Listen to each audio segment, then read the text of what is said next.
Today I'm going to teach you a recipe that is going to be so delicious during the Daniel fast that you're going to want to enjoy it all year long.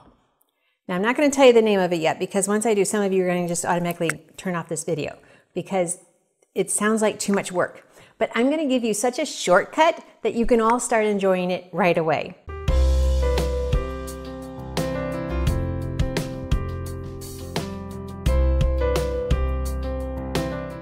I'm Annette Reeder, the Biblical Nutritionist, and I'm on mission because I'm serving God's recipe for excellent health. And along with that, I get to share with everyone that God loves you.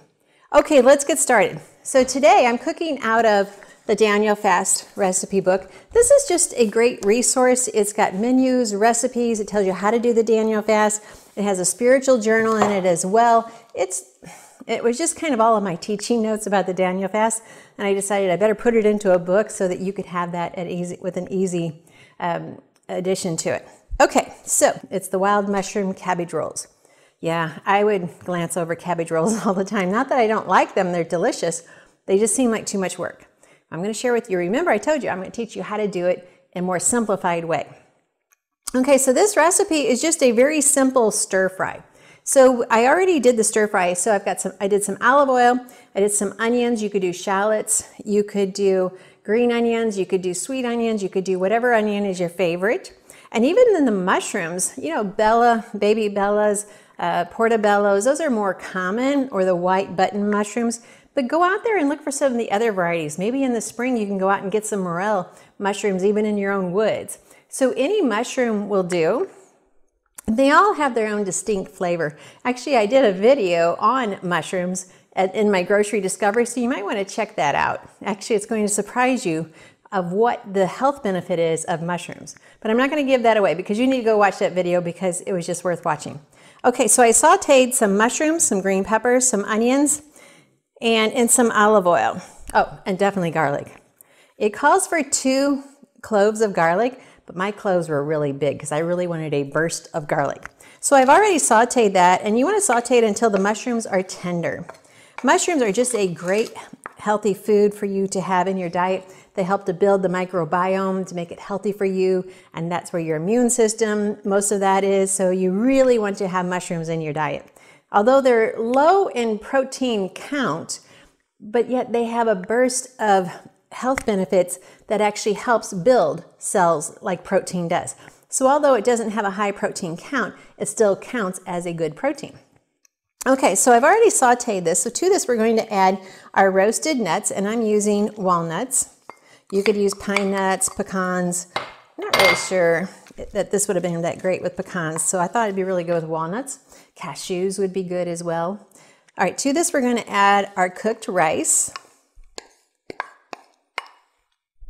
So I've already done a lot of the work ahead of time. I know you probably already know how to saute vegetables. If you don't understand how to truly saute vegetables, you want to saute onions in like some olive oil or butter, whatever the recipe calls for, until they're translucent. And so they no longer have that strong white color, because then they will have released all of their flavor and they will taste a lot better.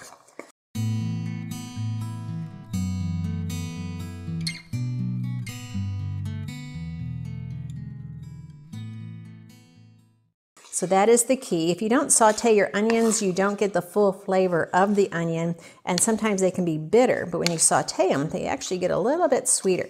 Okay, we've mixed this up. Now, I'm going to tell you 2 twists that are not in this cookbook.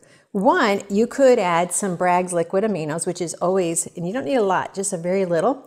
I mean, it's delicious as it is, but if you want to just add a little, spritz of this to it, that would be great. Another option would be some pesto. Pesto, just a tablespoon of pesto in here would really taste amazing. So that's, why did I do this on video? And you can always tap it on the counter to release that. There we go. Sometimes these ideas come to me when I'm videoing, and then in the middle of the video I realize, why did I do that? So adding a little bit of pesto to this is really going to enliven the flavors just a hint more. You don't need very much because I don't want to overpower it. I just really want to add that burst of flavor. Okay, So this is ready to go. Now, this is where you would be steaming the cabbage leaves, which you still need to do, and then you would be layering them in your baking dish, and then rolling them. And then what I recommend is using a toothpick to keep the cabbage rolls in place. In fact, here's the cabbage rolls I already cooked, and you can kind of see I have my toothpicks here. They're a little bit dark on top because I baked them just a tad too long, but they're still delicious. Okay, so that is the traditional way of making cabbage rolls. You would steam your cabbage, you would lay it here, you would put the rice on top, and then you would roll it, and it stays together better with a toothpick. Be sure and tell your guests that there are toothpicks in the dinner. But let's just do it an easier way. I actually bought a very tight, hard cabbage. So peeling off the leaves was not as beautiful as I wanted. So that made me come up with this other idea of how to do this a little bit better and serve it up for my guests. You see how these are nice and crisp and round? I'm going to actually use these as bowls. So I'm going to pick out my best ones. I'm just going to set them down there like bowls. You know how they've come up with Fritos that are now a dipping bowl, each Frito. I'm not encouraging Fritos, just so you know. But I know you've seen them. So I'm just going to make these cabbage bowls here on my tray. Because you know what? I'm busy and I don't really have time to make cabbage rolls, but I still want the flavor. And how many of you know, before I say this, that cabbage is what kind of vegetable?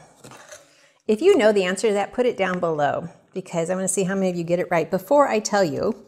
So pause, put the answer down below. What family is cabbage in? And it's a family, just here's a hint, is my favorite family of vegetables to talk about. It's a family of 12 different vegetables, and cabbage is one of them. I have a video about how it helps with cancer. Make sure and check that video out.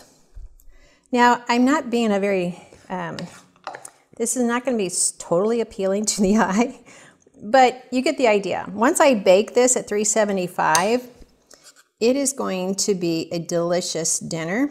And so I would just serve it up like this versus the rolls. And it took me a fifth of the time it would have to roll them up. But I still get all the flavor. I still get all the nutritional benefits. All right, so does anybody have my answers yet? You're right, it's cruciferous.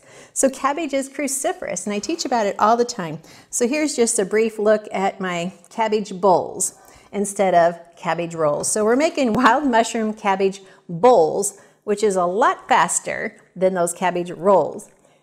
Anyway, this is just a delicious dish, lots of fiber, lots of protein. It's going to be satisfying, it tastes delicious, and your family is actually going to love it. Well, I hope they do anyway.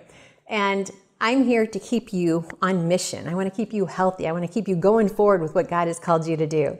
I'm Annette Reeder, the Biblical Nutritionist, and I just want to tell you again that God loves you. And when you subscribe and you like this video or you comment, then Google helps us share God's love around the world. And you are making a difference to make that happen. Thanks for watching. Welcome to my kitchen, and until next time.